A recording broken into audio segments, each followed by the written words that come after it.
pada hari ini kita akan membahas mengenai non-ST elevasi, myocardial infarction, and what are the current updates, terutama di 2020 ini.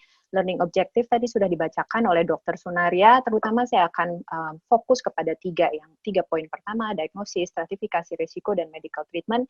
Dan saya yakin Dr. Sukri nantinya akan lebih mengelaborasi mengenai 2 poin yang terakhir. Lalu kalau ditanyakan why non-STEMI, menurut saya non-STEMI ini ada sesuatu yang lebih sulit, jauh lebih menantang dibandingkan STEMI dalam tata laksana sindroma koroner akut sehari-hari. Pertama, kita tahu bahwa mayoritas sindroma koroner akut sebenarnya adalah tergolong ke dalam non-ST elevasi ACS, tapi data itu sepertinya terfokus lebih banyak pada non-STEMI. Kalau kita search di pubmed.gov, ST elevation myocardial infarction, kita dapat lebih dari 23.000 results. Sementara non-ST elevasi kita dapat mungkin hanya sepertiganya. Apa mungkin karena itu juga, karena data sudah cukup banyak, cukup established, maka STEMI ini pathway-nya sudah jelas, clear path. Goal-nya juga jelas, revaskularisasi pada semua pasien yang masih masuk ke dalam time frame yang sudah ditentukan, kecuali ada kontraindikasi. Jadi, clear path, clear goal, sementara non-ST elevasi ACS jauh lebih heterogen, pathway-nya juga bervariasi.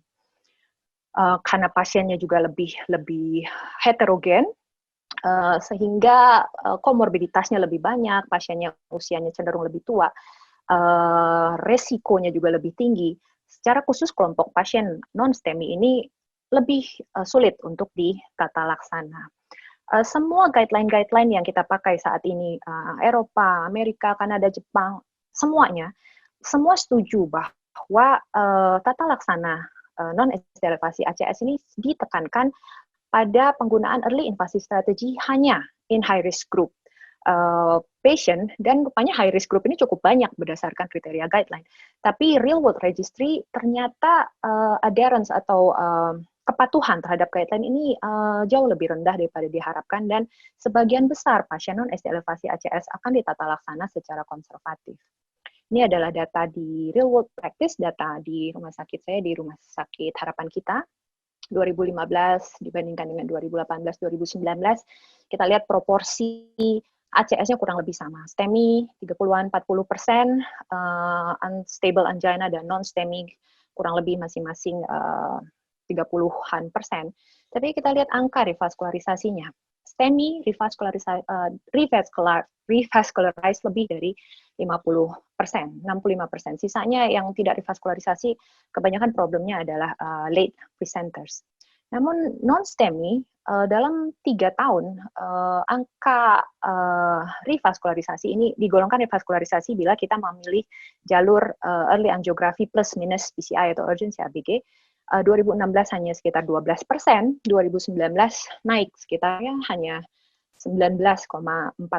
Padahal ini hanya ini secara spesifik, secara khusus kita hitung pada kelompok pasien yang non-ST elevasi MI, myocardial infarction, yang berarti ada peningkatan kardiok biomarker, artinya ada nekrosis, sehingga per definisi kelompok ini harusnya sebagian besar masuk ke dalam jalur invasive strategy. Tapi ternyata yang mampu kita kerjakan hanya less than 20%. Jadi menurut saya mungkin banyak hurdles, banyak hambatan di berbagai tahap diagnosa maupun tata laksana non-STEMI, baik dalam diagnosis, stratifikasi pasien mana yang akan mendapatkan benefit atau manfaat paling besar dari pendekatan yang agresif, dan yang ketiga tentunya berhubungan dengan sarana dan prasarana. Tidak semua tempat memiliki akses untuk cath lab, untuk revaskularisasi strategi, dan transfer kita tahu di Indonesia cukup problematik. Kita masuk kepada diagnosis. Diagnosis of non-ST elevasi ACS umumnya berdasarkan dari 3 komponen utama. Yang pertama adalah simptom, yang kedua ECG, yang ketiga adalah biomarker. Simptom yang digolongkan kepada suatu sindroma koroner akut adalah simptom suggestive of ischemia. Dan ini pada praktek klinik sehari-hari seringkali subjektif. Pasien tua, pasien perempuan, pasien dengan diabetes mellitus, kadang tidak datang dengan keluhan nyeri dada tipikal yang kita harapkan, lebih sering datang dengan keluhan lemas, nafas pendek, cepat lelah, sehingga kadang hanya dari simptom ini perhaps non-conclusive.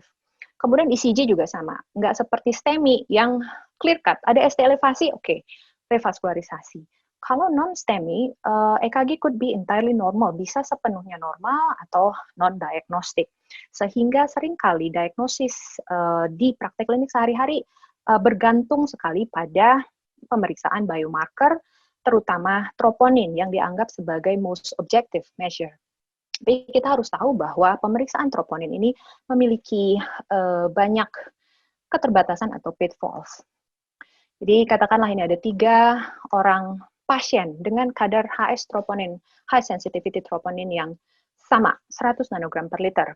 Di tempat saya kita menggunakan HS troponin dengan cut-off point 14 nanogram per liter. Jadi ini lebih dari 5 kali upper limit normal. Pasien pertama adalah pria, 50 tahun, diabetes, hipertensif, datang dengan keluhan progressive retrosternal heaviness. Ini keluhan yang menyenangkan buat kita karena symptom of ischemia cukup sugestif, hanya dari keluhan saja. EKG-nya kita lihat ada ST depresi yang membuat kita juga lebih yakin, oh ini sepertinya dapat kita golongkan kepada ACS. Jadi begitu melihat troponinnya 100, mungkin kita sudah tidak ragu lagi untuk mengambil keputusan bahwa ini adalah suatu pasien ACS yang membutuhkan terapi agresif intervensi. Tapi bagaimana dengan pasien kedua dan pasien ketiga? Pasien kedua perempuan, 68 tahun, keluhannya adalah sesak nafas yang semakin memberat, kemungkinan juga ada bengkak di tungkai, EKG-nya ya Q-wave V1 sampai V4, bisa baru, bisa lama, we don't know, dan HS troponinnya meningkat. Pasien ketiga, laki-laki, masuk rawat. Kalau di era sekarang masuk rawat, demam, productive cough, lalu gagal nafas dan terintubasi, hampir semuanya akan dianggap sebagai COVID sampai terbukti bukan. Dan pada pasien-pasien ini, mungkin tata laksananya akan berbeda. Jadi kita tidak bisa hanya melihat hasil troponinnya saja. Pasien mana yang akan mendapatkan benefit untuk regimen terapi non-ST elevasi ACS yang lengkap, yaitu antiplatelet, antikoagulan, dan coronary angiography.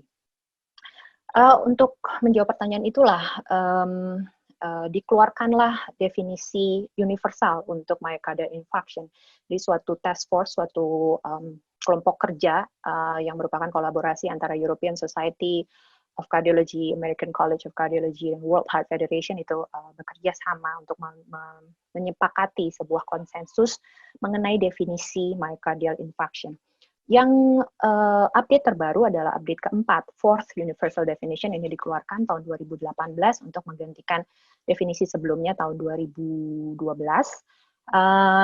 Dan sebenarnya sih relatif hampir sama dengan yang sebelumnya, hanya di definisi yang keempat ini mereka fokus lebih mengakui adanya entitas myocardial injury yang baik akut maupun kronik yang berbeda dengan acute myocardial infarction, walaupun sama-sama disertai dengan elevated troponin value.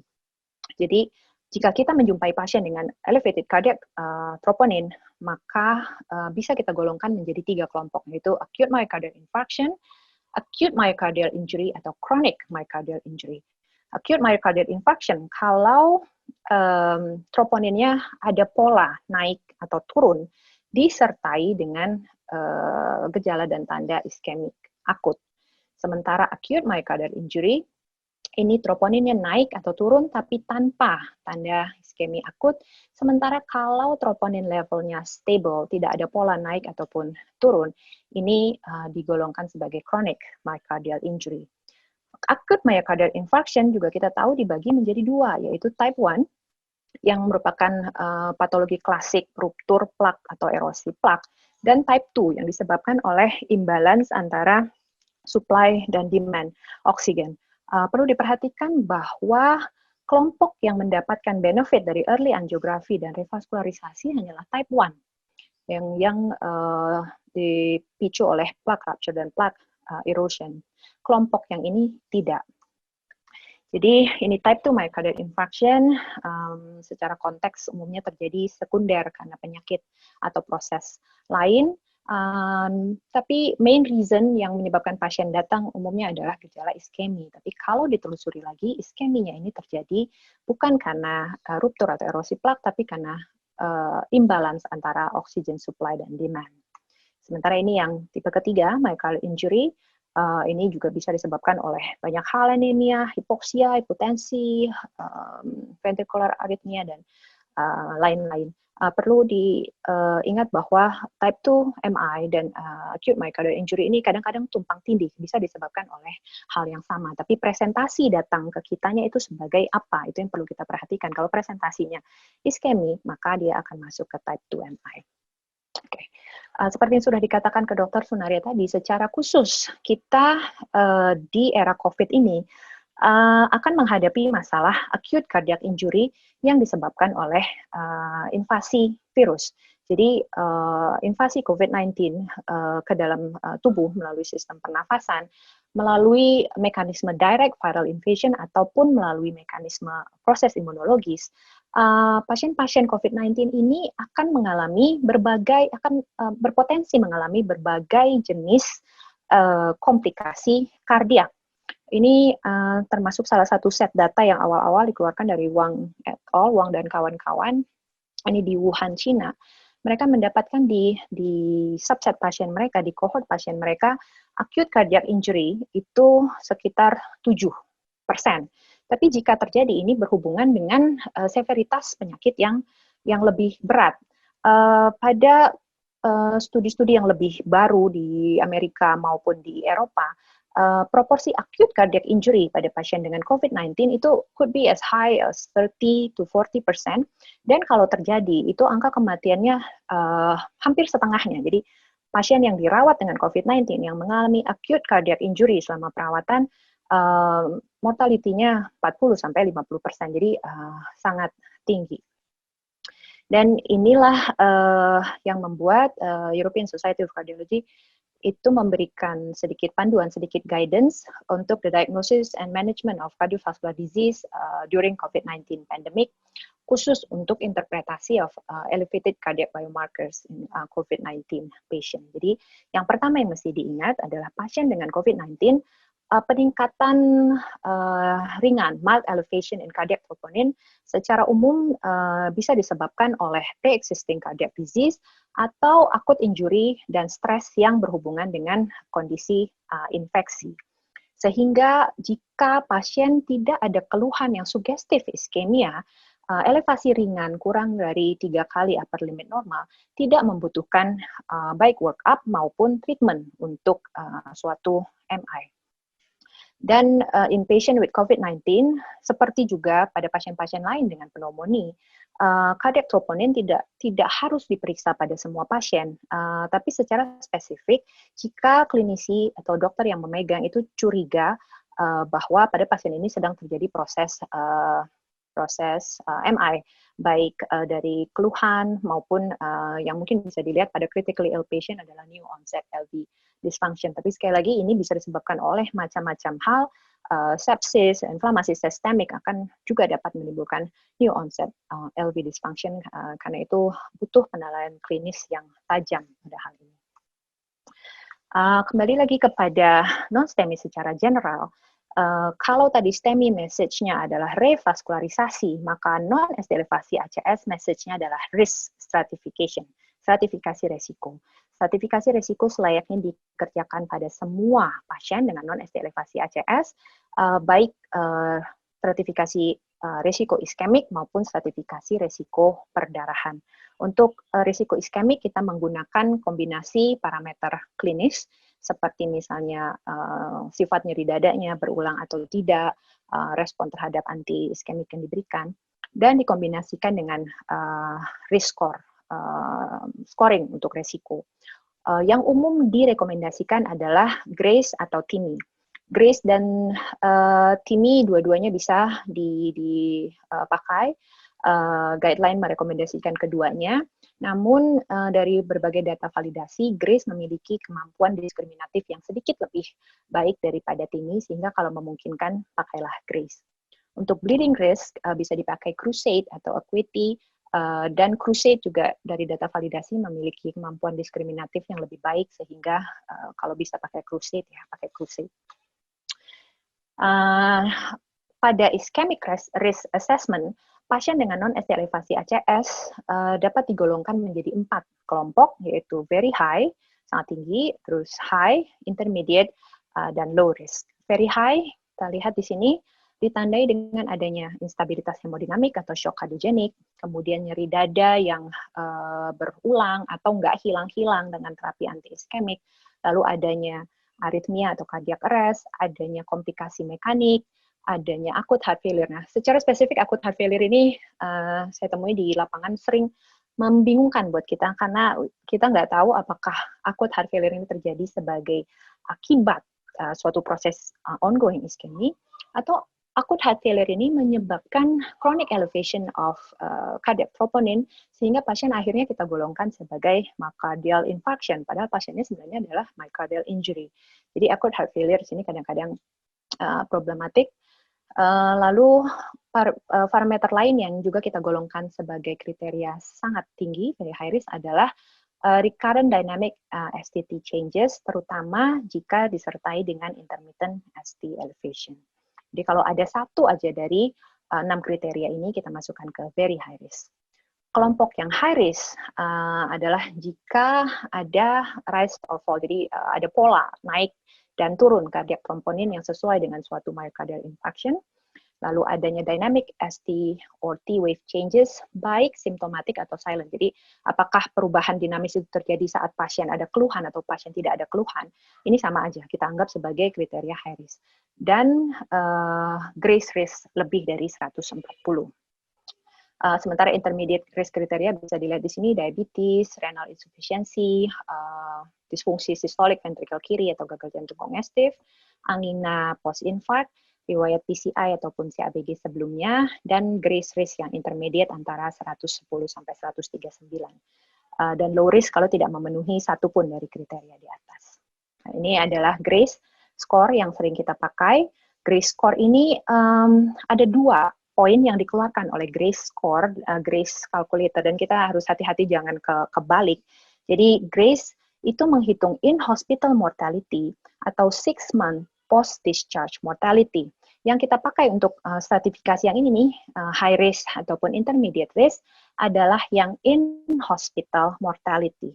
Namun di Grace 2.0, Grace 2.0 calculator yang sekarang kalau kita buka komputer atau kita buka HP di website yang open source, kebanyakan akan menggunakan Grace 2.0 calculator, dan Grace 2.0 calculator ini akan menghitung 6 months mortality.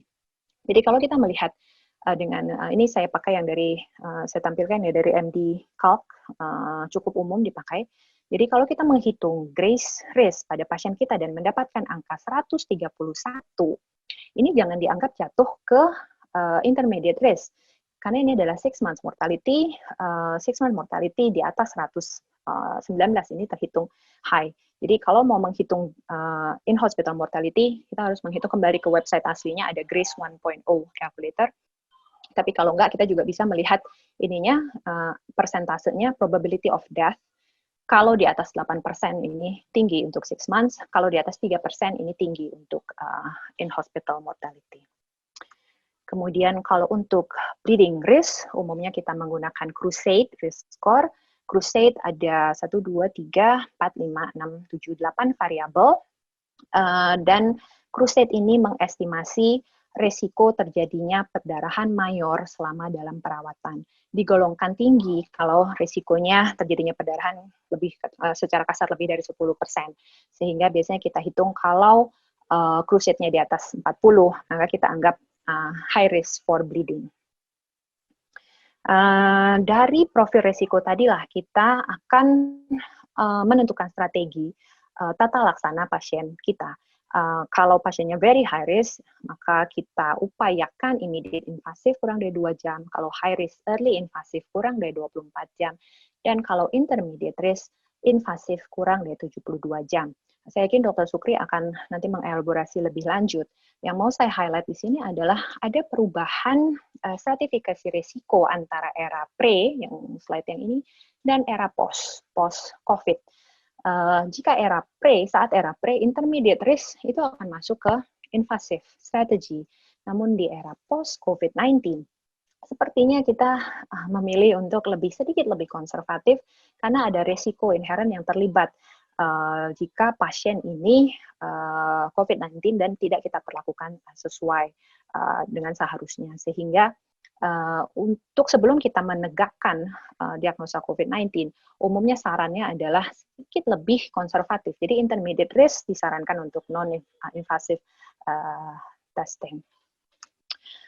Oke, kembali lagi ke data kita tadi, data harapan kita, revaskularisasi 19,4% untuk non-ST elevasi MI, ini sebenarnya bukan sesuatu yang jelek banget ya, sebenarnya kurang begitu bagus, tapi ternyata di seluruh dunia, adherence terhadap rekomendasi untuk intervensi ini sangat bervariasi. Ini ada suatu meta-analisis, publikasi tahun 2017, ini mengevaluasi 42 studi, dari seluruh dunia, North America, South America, Eropa, dan lain-lain. Ini dilihat, disimpulkan pada penelitian ini bahwa adherence atau kepatuhan untuk stratifikasi risiko pada pasien non-ST elevasi ACS itu antara 34 sampai 93%.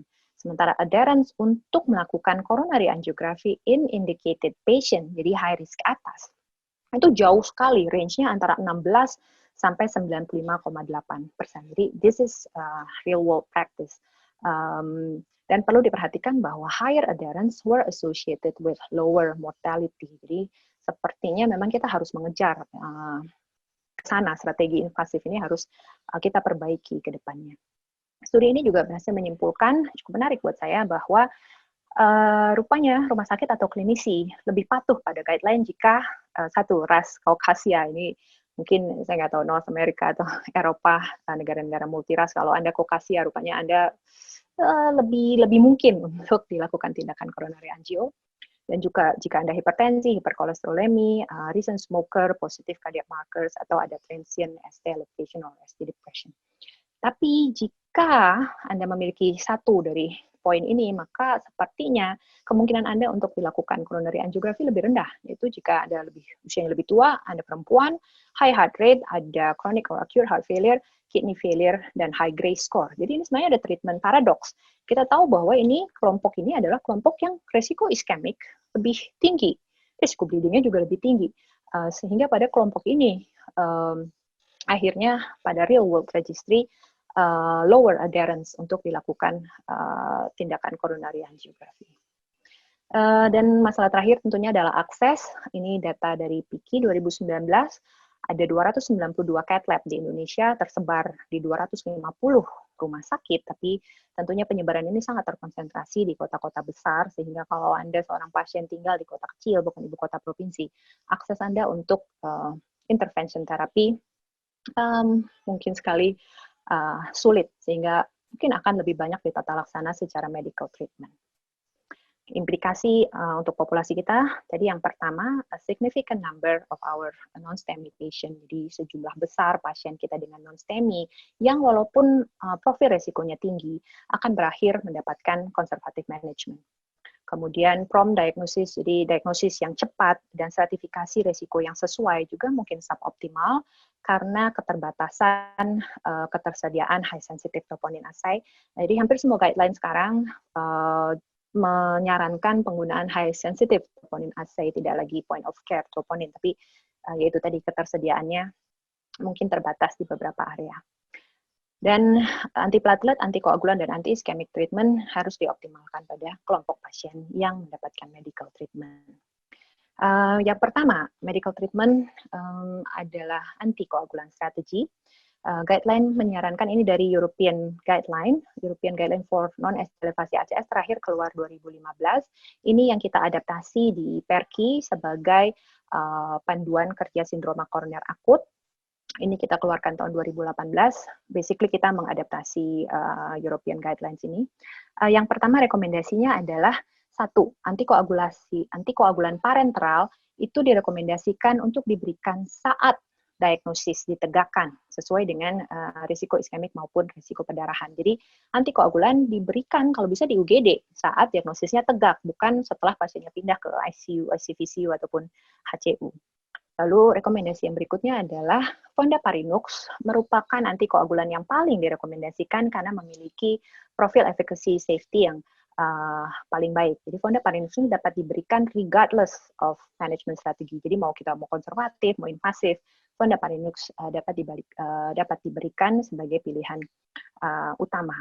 Kalau pasien sudah mendapatkan fondaparinux dan pada perjalanan yang kita mau convert ke strategi intervensi, maka sebelum melakukan PCI, kita harus memberikan additional dose of unfractionated heparin. Dosisnya sedikit lebih rendah daripada dosis umum kita kalau pasiennya sudah mendapatkan fondaparinux. Dosis umum biasanya ini 70-100 unit per kilo unfractionated heparin. Tapi kalau pasien sudah mendapatkan fondaparinux, penyesuaian dosis 70-85 unit per kilo. Jadi katakanlah kalau pasien berat badan 70, 7 kali 7, 4.900, 5.000 unit, mudah-mudahan sih cukup ya. Kecuali pasien yang mendapatkan GP2B3A inhibitors, maka kan ada risiko perdarahan, dosisnya menjadi lebih rendah lagi. Pilihan lain untuk antikoagulan adalah enoxaparin, 1 mg per kilo 2 kali sehari, dan enoxaparin, kalau pasiennya sudah mendapatkan enoxaparin subkutan sebelumnya, lalu kita mau convert ke PCI, ke strategi intervensi, maka disarankan untuk tetap menggunakan enoxaparin, jadi tidak convert ke tidak mengganti ke unfractionated heparin. Kalau pasiennya sebelumnya sudah mendapatkan unfractionated heparin, pasien memang sudah UFH, maka saat PCI ya berikanlah UFH, tapi disarankan ACT guided IV bolus. Jadi dosis IV yang dipandu dengan kadar ACT. Lalu poin berikutnya adalah antikoagulan sebaiknya diberikan sampai PCI. Jadi sesudah PCI, sesudah revaskularisasi tercapai, stop. Antikoagulan dapat diberhentikan kecuali ada indikasi lain, LV thrombus atau prevensi VTI dan lain-lain. Kalau waktunya sih, Kak. Oke, Dok. Kayaknya sih sedikit lagi. Jadi fondaparinux ini mendapatkan rekomendasi yang sangat kuat di rekomendasi Eropa. Ini terutama dari hasil OASIS 5. Saya yakin rekan-rekan sejawat juga sudah familiar. OASIS 5 ini merandom lebih dari 20.000 pasien dengan non-estelevasi ACS untuk mendapatkan fondaparinux atau enoxaparin dan melihat efficacy dan safety profile-nya. Hasilnya kita lihat di sebelah kiri ini, dari efficacy profile tidak ada perbedaan antara fondaparinux dan enoxaparin, tapi dari safety profile, fondaparinux memiliki angka perdarahan yang lebih rendah, sehingga lebih direkomendasikan terutama pada pasien dengan risiko perdarahan yang tinggi. Ini summary-nya, OASIS 5, dan ini mungkin perlu kita perhatikan bahwa pasien kita sering sekali mengalami insufisiensi renal, dan antikoagulan ini perlu penyesuaian pada pasien-pasien dengan insufisiensi renal. Kalau unfractionated heparin, karena kita dosisnya kita titrasi berdasarkan monitor APTT, maka dose adjustment-nya adalah berdasarkan hasil APTT. Sementara enoxaparin dan fondaparinux itu perlu penyesuaian. Dua-duanya tidak diberikan jika stage 5, CKD stage 5, masih bisa diberikan pada CKD stage 4, kalau enoxaparin dosisnya menjadi 1 mg per kilo 1 kali sehari, yang harusnya 2 kali sehari. Sementara kalau fondaparinux tidak perlu penyesuaian sampai dia lebih dari, CCT-nya kurang dari 20 ml per menit per 1,73. Oke, antiplatelet yang pertama tentunya aspirin, direkomendasikan untuk semua pasien tanpa kontraindikasi. Kemudian berikanlah antiplatelet kedua, antiplatelet yang bisa diberikan P2Y12 inhibitor, pilihannya antara ticagrelor, prasugrel, atau clopidogrel. Mungkin saya cepat aja di sini, prasugrel tidak tersedia di Indonesia, jadi pilihan kita antara ticagrelor dan clopidogrel. Lalu untuk intravenous antiplatelet therapy, GP2B3A inhibitor hanya dipertimbangkan untuk bailout. Lalu ini untuk kelompok yang risiko perdarahan tinggi, baik yang crusade-nya tinggi ataupun pasien dengan riwayat perdarahan, bisa dipertimbangkan untuk pemberian proton pump inhibitor di awal. Jadi sebelum pasiennya mengalami perdarahan, kita sudah memberikan dual antiplatelet bersamaan dengan proton pump inhibitor. Lalu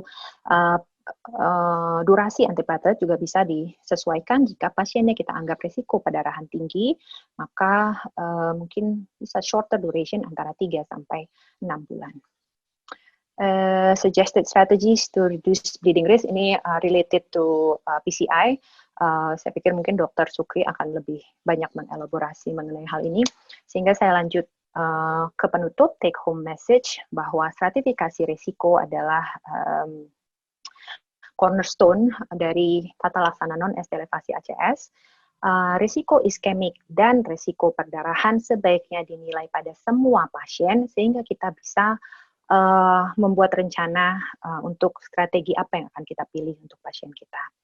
Higher adherence, kepatuhan yang lebih tinggi kepada guideline itu dihubungkan dengan mortalitas yang lebih rendah, dan di Indonesia karena mungkin problem logistik, distribusi dan lain-lain, sebagian besar pasien non-SD elevasi ACS kita yang sebenarnya eligible untuk terapi intervensi, terapi agresif, mungkin akhirnya terpaksa kita tata laksana secara konservatif. Dan pilar tata laksana medical treatment untuk non-SD elevasi ACS adalah antiplatelet, antikoagulan, dan anti-iskemik, sehingga tiga-tiganya sebaiknya dioptimalkan pada semua pasien non-SD elevasi ACS. Saya rasa sekian dari saya, Dr. Sunaria. Saya kembalikan ke moderator. Terima kasih. Terima kasih, Dr. Siska. Saya kira lecture-nya mengalir. Silakan, Dr. Sukri. Ya. Selamat sore, sejawat semua, para senior, kemudian para peserta fellowship seluruh Indonesia. Terima kasih juga pada NCD yang sudah memberikan tugas pada saya bagaimana strategi revaskularisasi pada non-STEMI ACS ini. Tadi sudah disampaikan bahwa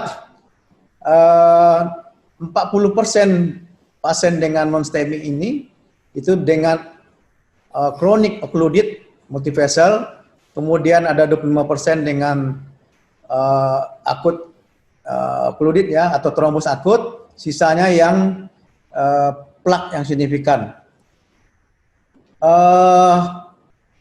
Kalau kita tahu bagaimana revaskularisasi pada ACS ini ada dua saja. Pada yang akut STEMI kita berpikir bagaimana cara memberikan restorasi pembuluh darah. Sedangkan pada non-STEMI ini tergantung keadaan seperti yang sudah diterangkan oleh Dr. Siska tadi. Kok nggak jalan ya? Oke. Hari ini objektif yang saya akan sampaikan adalah bagaimana rekomendasi yang sudah disampaikan Dr. Siska tadi bisa kita lihat pada pada era pandemik ini apa sih yang berbeda, kemudian sertifikasi, serta yang paling penting sore ini adalah bagaimana kita membuat suatu cath lab ya khusus untuk COVID yang kita sebut dengan dedicated cath lab. Apa yang sudah disampaikan tadi jelas bahwa pasien non-STEMI ya mungkin lebih banyak akan kita lakukan tata laksana medikamentosa ya, terutama pada penghambatan antitrombotik dan antikoagulan. Karena kalau di sini kita lihat stratifikasinya itu yang benar-benar very high ischemic ya. Itu artinya hanya 19% yang mempunyai tempat untuk dilakukan revaskularisasi sesuai dengan guideline tahun 2015 bahkan yang tahun 2018. Apa yang berbeda dengan tahun 2020 ini? Sebenarnya sudah disampaikan bahwa perbedaannya ada pada kasus COVID-nya itu sendiri ya. Bagaimana kita melakukan screening, kemudian tentunya kita khawatir dengan bukan penyakit COVID-nya, tapi bagaimana kita tidak tertular dengan COVID ini. Terutama tentu pada tenaga kesehatan yang harus menjalankan atau betul-betul mengerti dengan masalah alat pelindung diri. Dan tentunya dengan alur atau algoritma yang sangat jelas, yang dari waktu ke waktu mungkin ada perubahan, tentu tergantung kepada situasi yang kita temui pada saat ini. Ini juga disebutkan dalam ISC tahun 2020 bahwa stratifikasi yang dilakukan pada non-STEMI ini yang berkaitan dengan kasus atau pandemi, di mana kita kalau mendapatkan pasien dengan very high risk pasien ya masuk dengan shock ya, kemudian dia mengalami aritmia yang mengancam nyawa, dan itu tidak perlu lagi kita menunda. Dalam arti kata kita hanya melihat apakah pasien ini suspek atau tersangka terpapar dengan COVID, tapi tidak menunda untuk melakukan tes PCR. Yang lainnya saya kira sama, ya, mana pada keadaan yang high risk dia harus melakukan melewatkan tes yang kita sebut dengan swab test. Ini adalah pendekatan yang disampaikan atau direkomendasikan oleh EAPCI, ya, bahwa bila mana satu center pelayanan cath lab itu memiliki 2 lebih kurang, itu hendaknya membuat satu cath lab yang dedicated atau yang bisa melayani pasien COVID ya dengan comorbidity masalah dengan ACS. Karena faktanya adalah belum tentu pasien COVID yang datang yang kita sangka tersebut, tapi dia datang dengan ACS non-STEMI, tapi dia meninggal bukan karena COVID-nya. Nah, untuk itu kita harus melakukan penyesuaian ya dalam hal ini, bagaimana kita dapat melaksanakan atau memberikan pelayanan yang optimal, yang faktanya dalam hal waktu kita mendapatkan kasus COVID ini pertama kali sekitar bulan Maret, semuanya kita merasa ketakutan ya.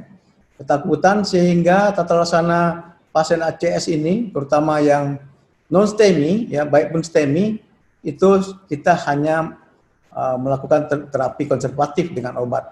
Dan terkesan terapinya itu suboptimal.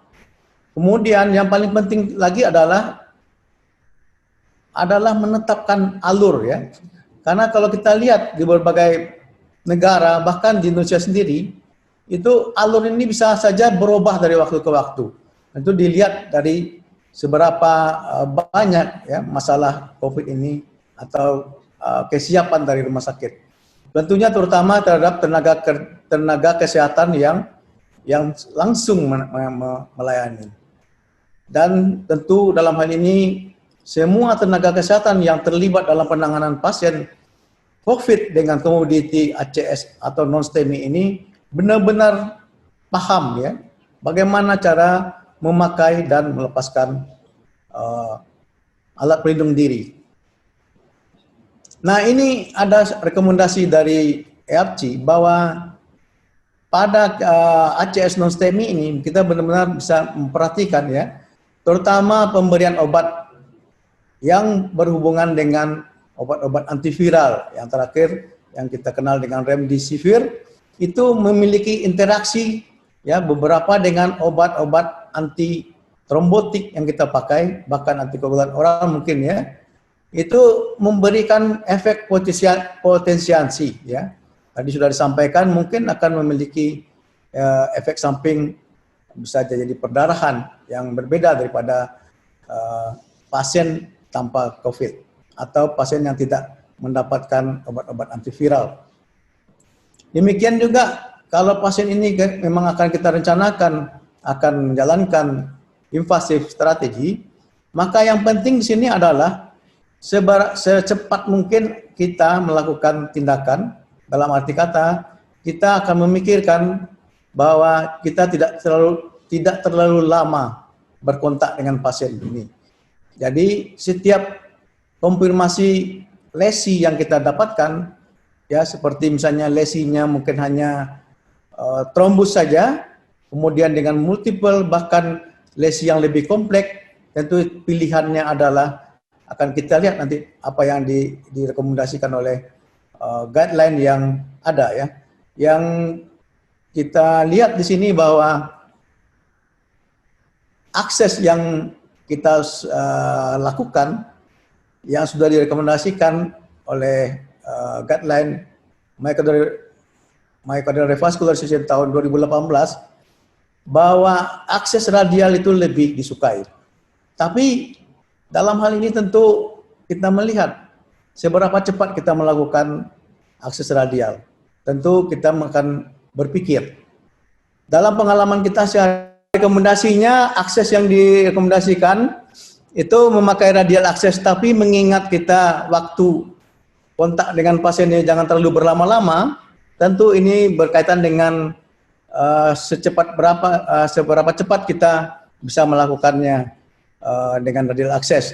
Untuk Padang sendiri kita masih memakai femoral untuk kasus yang pasien COVID dengan masalah dengan ACS ini. Nah, begitu juga pada pasien-pasien yang kita dapatkan dengan multifacial disease, ini kita hanya melakukan pada arteri yang hanya berhubungan dengan iskemik. Nanti mungkin akan kita lihat seberapa jauh risk dan benefitnya, tentu akan menghitung syntax score-nya pasien ini.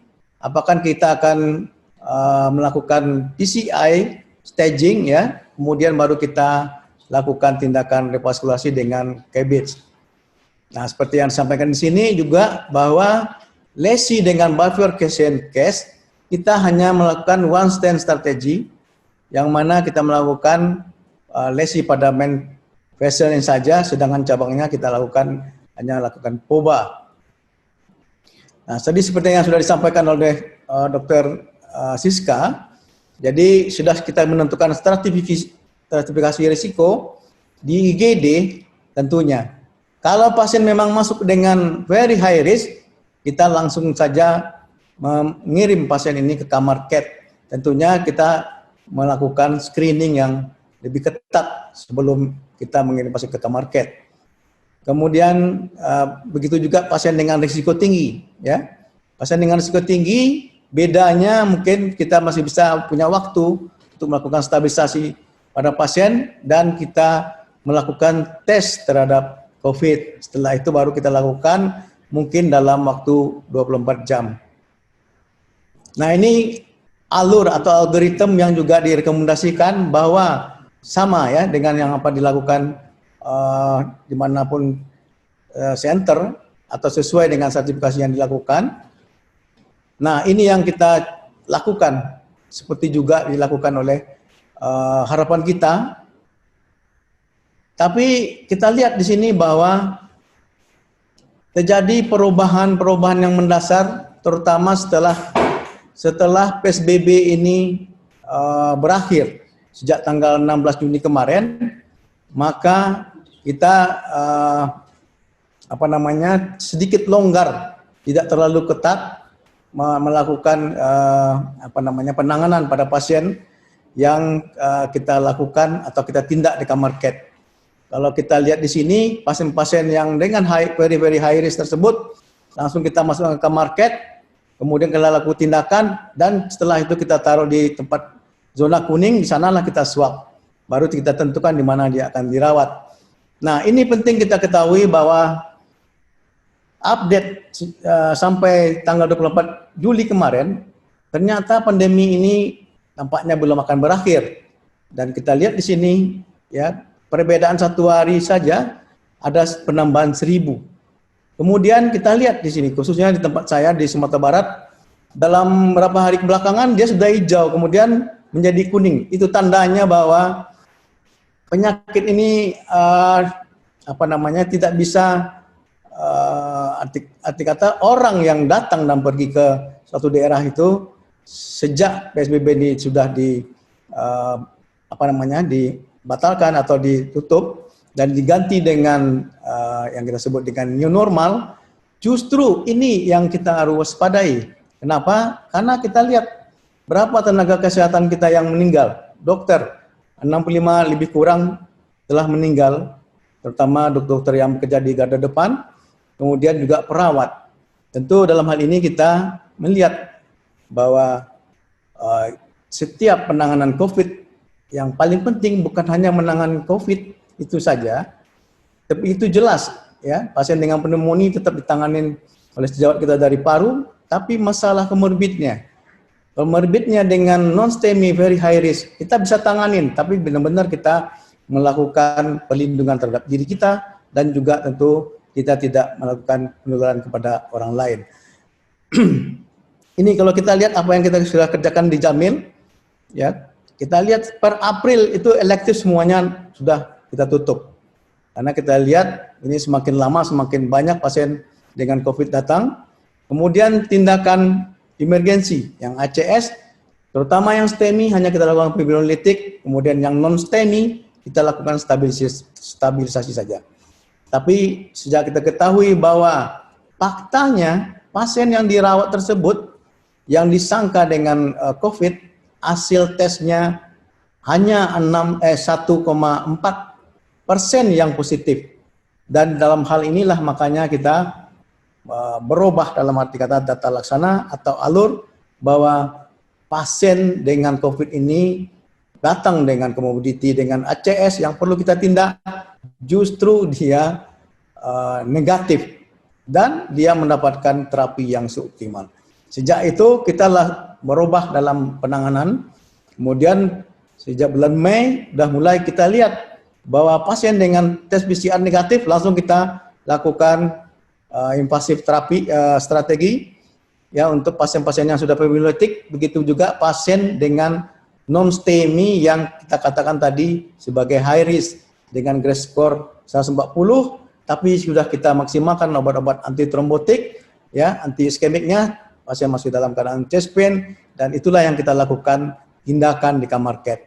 Dari waktu ke waktu kita lihat di sini terjadi peningkatan, begitu juga pasien-pasien yang elektif. Jadi kita sudah buka kamar CAT yang benar-benar bisa mengerjakan pasien dengan COVID, dengan komoditi, dengan ACS ini, tapi benar-benar kita melakukannya sesuai dengan protokol kesehatan yang ada. Ini kita lihat perbedaannya, Juni dan Juli sudah kelihatan bahwa pasien dengan urgent PCI itu sudah mulai meningkat. Begitu juga dengan primary. Jadi kita benar-benar bisa melakukan tindakan seoptimal mungkin untuk pasien-pasien yang benar-benar dalam indikasi yang sesuai.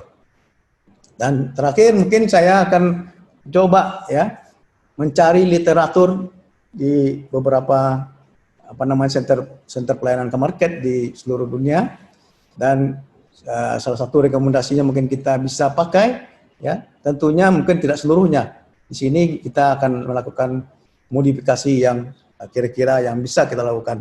Pertama tentunya bagaimana kita menyiapkan pre-prosedurnya, kemudian tentu ini ya, yang spesifik di sini adalah bagaimana kita melindungi diri. Dalam hal ini tentu memakai APD level 3 khususnya hazmat suit. Kemudian itu waktu kita melakukan di ruang kamar CAT sendiri, dan tentunya adalah bagaimana setelah kita melakukan tindakan, kamar CAT yang tadinya dedicated untuk pasien COVID, tapi setelah kita melakukan selesai melakukan tindakan, kemudian kita lakukan desinfeksi dan membersihkan ruangan itu dengan teknik tertentu, dia bisa difungsikan kembali sebagai layaknya kamar CAT biasa. Dalam hal tentu semakin lama waktu, semakin berjalan dengan waktu, itu tindakan revaskularisasi maupun pasien yang elektif ya, maupun pasien yang bukan tersangka itu bisa kita maksimalkan. Ini apa yang kita lakukan sebelum kita melakukan pasien kita masukkan ke market adalah mempersingkat waktu. Itu yang kita sampaikan tadi. Jangan terlalu lama kita terpapar dengan pasien. Kemudian tentunya pasien kita lindungi dengan memakai masker. Dan yang paling penting adalah bila mana pasien ini akan jatuh kepada gagal napas, akan direncanakan intubasi, langsung kita lakukan intubasi di ruangan pre-prosedur ya. Artinya kita tidak ingin pasien ini akan kita lakukan tindakan intubasinya di dalam kamar CAT. Yang kita takut adalah penyebaran melalui aerosol ya. Nah, ini yang kita sudah ketahui juga bersama bahwa APD yang kita pakai adalah level 3 ya, terutama untuk operator sendiri ya, dan juga nurse scrub dan yang lain-lainnya. Nah, ini saya kira sudah banyak yang tahu bagaimana cara memasang hazmat suit ya. Tentunya kita lihatkan nanti secara visual bagaimana itu dapat dilakukan. Dan yang paling penting adalah semua yang berupa barang-barang pribadi, dompet, handphone apa semuanya jangan dibawa masuk ya. Kalau bisa disimpan di locker, karena saya lihat kadang-kadang tidak mudah untuk melakukan disiplinisasi ya. Saya lihat kecolongan juga kadang-kadang sekali teman kita membawa handphone yang digantung di lehernya di atas hazmat. Jadi ini perlu perhatian juga ya. Ini bukan apa? Bisa jadi kita lupa memasang apron ya. Lupa kita memasang apron karena kita lebih takut dengan COVID.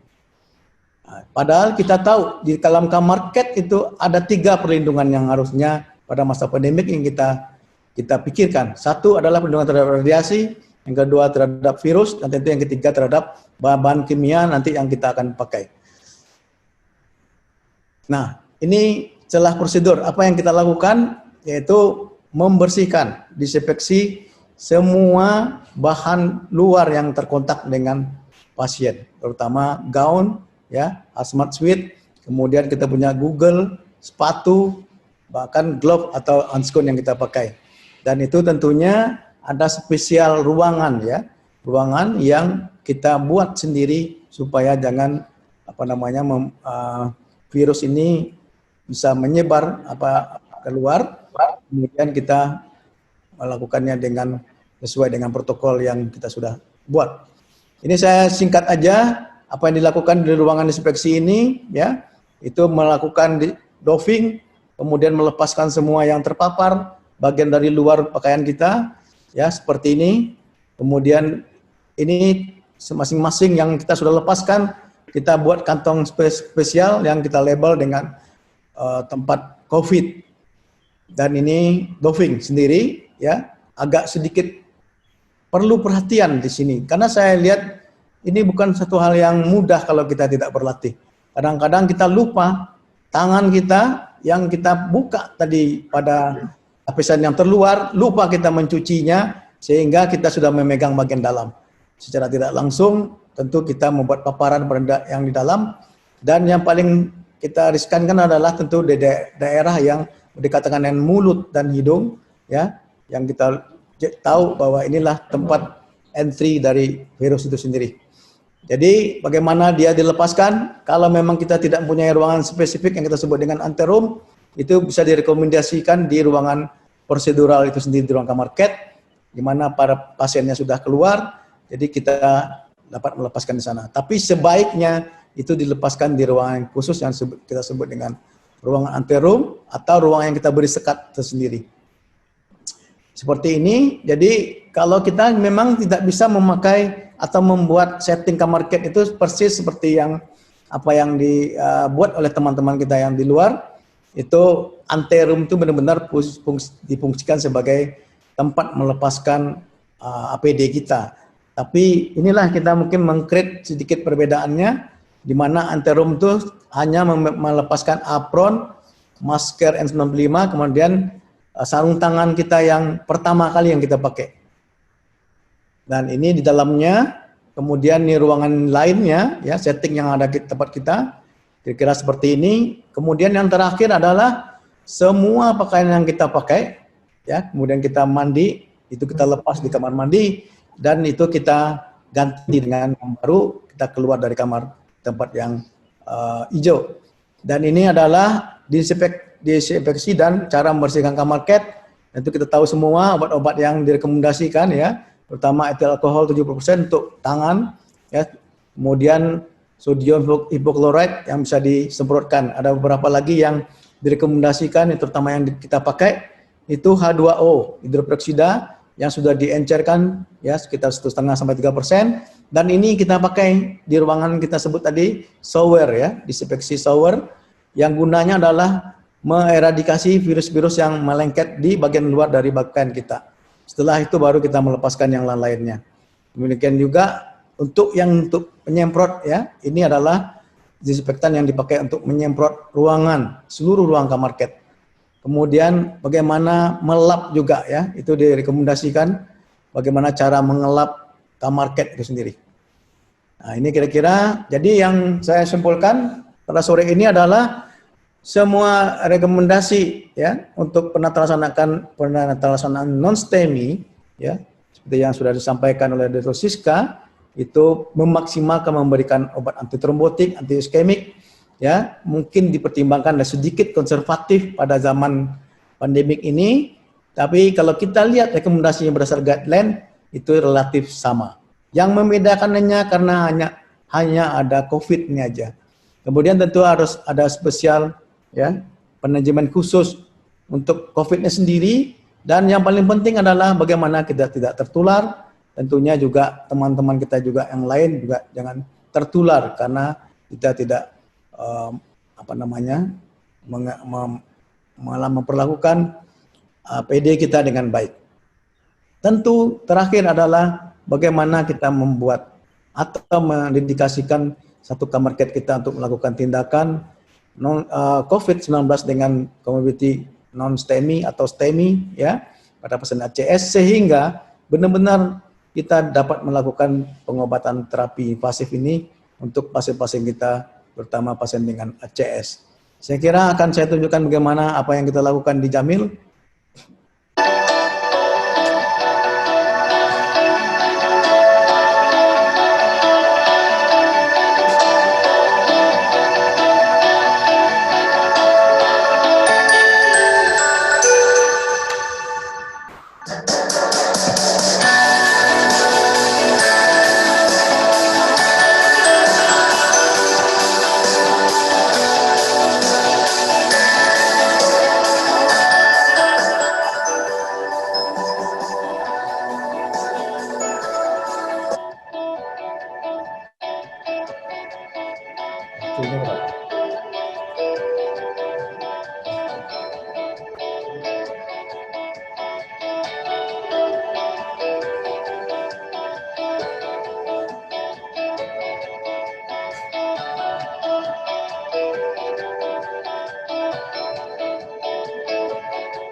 Saya kira sangat mengesankan ya dokumentasinya. Terima kasih Dr. Syukri Karim.